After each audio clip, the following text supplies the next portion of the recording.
Once upon a midnight dreary, while I pondered weak and weary over many a quaint and curious volume of forgotten lore, while I nodded, nearly napping, suddenly there came a tapping, as of someone gently rapping at my chamber door. "'Tis some visitor," I muttered, "tapping at my chamber door. Only this, and nothing more."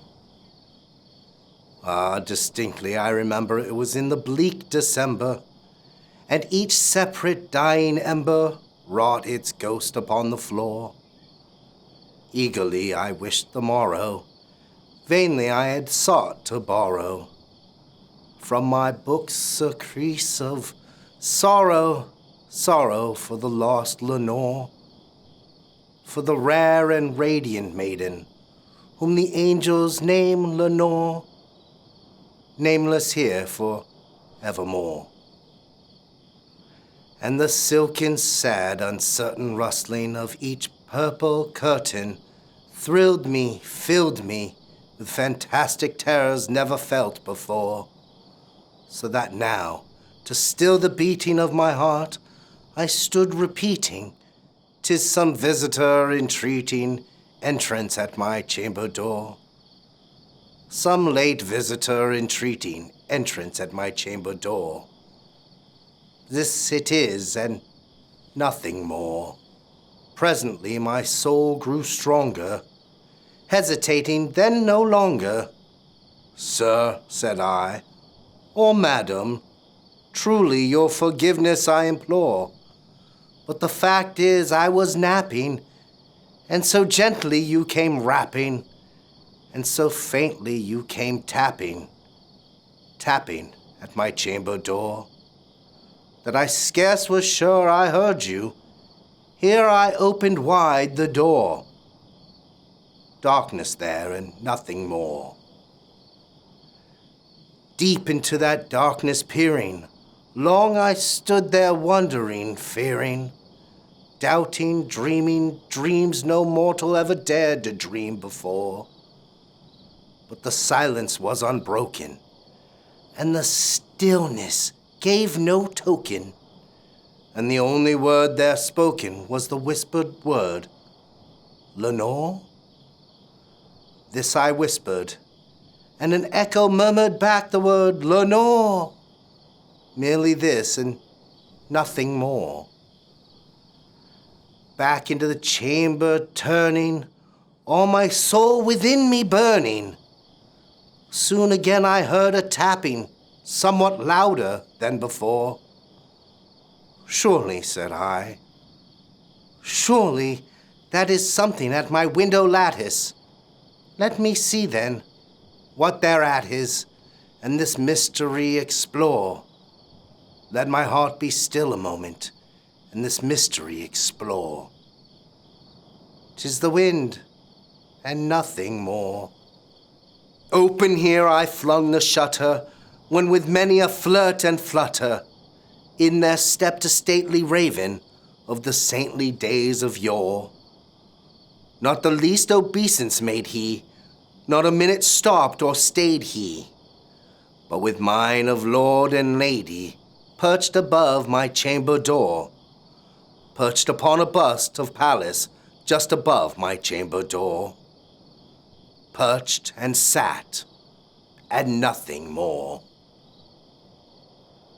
Then this ebony bird beguiling my sad fancy into smiling, by the grave and stern decorum of the countenance it wore.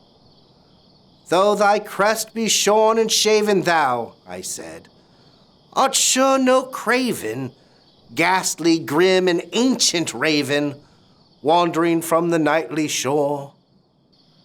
Tell me what thy lordly name is on the night's Plutonian shore." Quoth the raven, "Nevermore." Much I marveled this ungainly fowl to hear discourse so plainly, though its answer little meaning, little relevancy bore.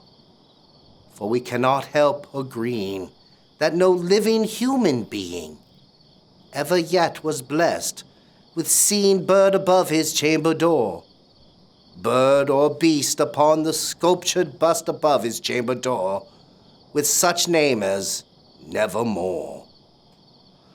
But the raven sitting lonely on the placid bust spoke only that one word, as if his soul in that one word he did outpour. Nothing farther than he uttered, not a feather then he fluttered, till I scarcely more than muttered, "Other friends have flown before.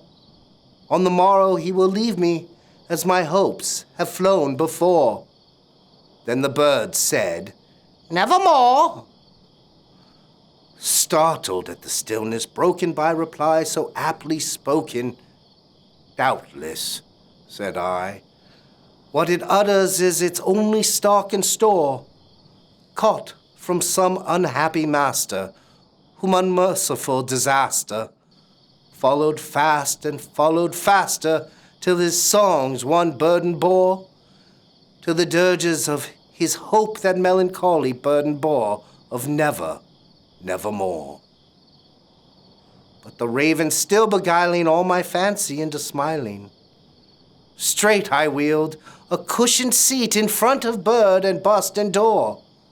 Then upon the velvet sinking, I betook myself to linking, fancy unto fancy thinking, what this ominous bird of yore, what this grim, ungainly, ghastly, gaunt, and ominous bird of yore meant in croaking, "Nevermore."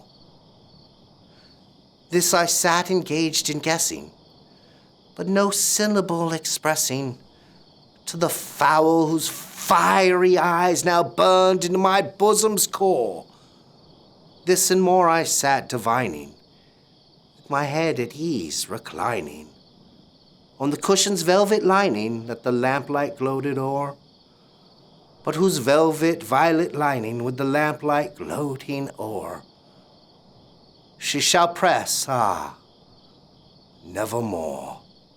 Then methought the air grew denser, perfumed from an unseen censer, swung by seraphim whose footfalls tinkled on the tufted floor. "Wretch," I cried, "thy God hath lent thee, by these angels he hath sent thee, respite, respite and nepenthe from thy memories of Lenore. Quaff, oh quaff this kind nepenthe, and forget this lost Lenore." Quoth the raven, "Nevermore? Prophet," said I, "thing of evil prophet still, if bird or devil, whether tempter sent or whether tempest tossed thee here ashore, desolate yet all undaunted, on this desert land enchanted, on this home by horror haunted, tell me truly, I implore, is there balm in Gilead? Tell me, I implore." Quoth the raven, "Nevermore?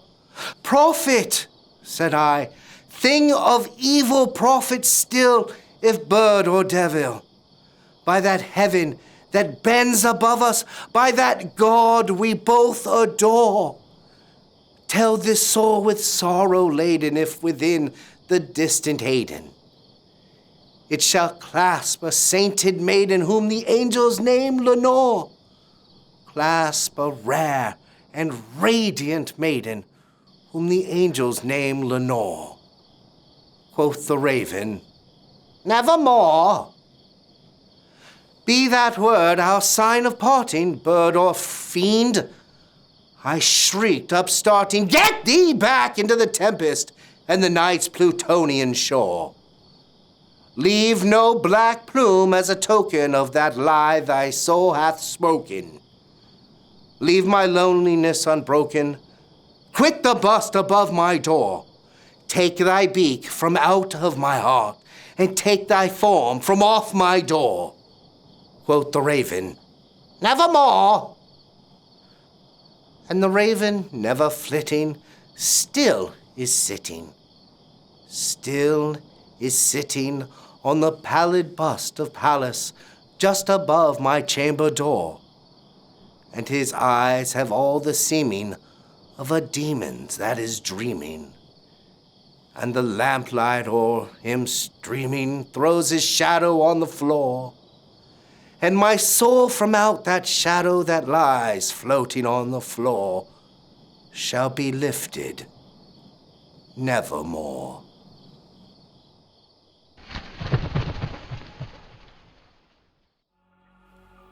Breathless beauty.